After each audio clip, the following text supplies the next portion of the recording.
अस्सलाम वालेकुम कायद टीवी पर खुशामदीद। ड्रामा सीरियल दीवानगी एपिसोड 15 में आप सभी दोस्त देखेंगे कि जैसा कि आप सभी दोस्त जानते हैं कि सुल्तान दुरानी आजकल नरमीन की हरकतों की वजह से बहुत ज्यादा परेशान हो चुका है। नरमीन सुबह सुबह उठते ही सुल्तान से कह देती है कि मैं आज पार्टी में जा रही हूँ अपने फ्रेंड्स के साथ। आगे से सुल्तान को गुस्सा आ जाता है और नरमीन से कहता है कि नरमीन तुम्हें थोड़ा सा मैच्योर होकर सोचना पड़ेगा कि तुम सीरियसली इस तरह की हरकतें कर रही हो। हर रोज तुम्हारा यही सोचते होते हैं कि मैं अपने फ्रेंड्स के साथ पार्टी कर रही हूँ, कभी कहीं और कभी कहीं, तुम्हें अपने घर का कोई होश ही नहीं है। आगे से नरमीन भी सुल्तान को जवाब देती है कि मैं उन मिडिल क्लास लड़कियों की तरह की नहीं हूँ जो शादियों के बाद सिर्फ घर गृहस्थियों में बिजी हो जाती हैं और अपनी एंजॉयमेंट को भूल ही जाएं। मैं ऐसी लड़की नहीं हूँ और ना ही मैं कुछ ऐसा करने वाली हूँ और ना ही तुम मुझसे कोई उम्मीद रखना। जैसे ही सुल्तान दुरानी को ये जवाब मिलता है तो वह एकदम से हक्का बक्का रह जाता है। उधर नगीन भी उसी ऑफिस में जॉब ढूंढने के लिए जाती है जहाँ पर हारून पहले से जॉब कर रहा होता है। नगीन को उस ऑफिस में जॉब नहीं मिलती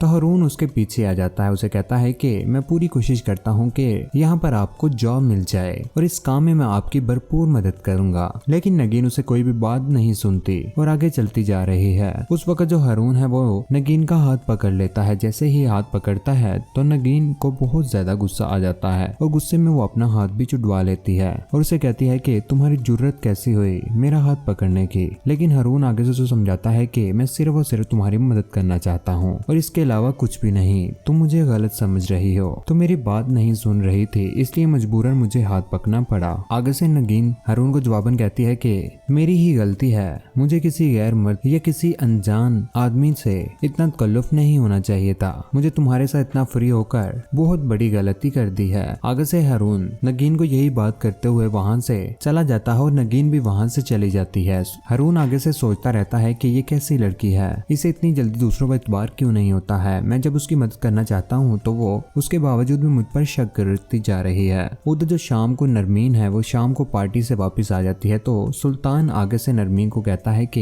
ये जो तुम्हारा लाइफस्टाइल है ये मुझे बिल्कुल भी पसंद नहीं है और तुम्हारा इस लाइफस्टाइल को मेंटेन करने के लिए मुझे पता है कितनी मेहनत करनी पड़ती है। लेकिन आगे से नरमीन फिर से सुल्तान को अच्छा जवाब देते हुए उसे कहती है कि ये जो कुछ भी तुम लेक्चर मुझे दे रहे हो ये मुझ पर एहसान नहीं कर रहे, क्योंकि मेरे बाबा ने इसके लिए बहुत बड़ी कीमत झुकाई है। उसने तुम्हारा कारोबार खड़ा करने के लिए अपनी सीट गवा दी। और आगे से नरमीन ये भी कहती है कि तुम्हारी उस थर्ड क्लास लड़की की वजह से तुम्हारी जो बदनामी हुई थी उसी की वजह से मेरे बाबे की सीट चली गई है। जैसे नरमीन ये बात करती है तो सुल्तान को बहुत ज्यादा गुस्सा आ जाता है। वो नरमीन से कहता है कि आइंदा उस लड़की का नाम मैं इस घर में नहीं सुनना चाहता हूँ। अगर तुमने उस लड़की का कभी भी जवाब लिया तो तुम्हारा वो दिन इस घर में आखिरी होगा।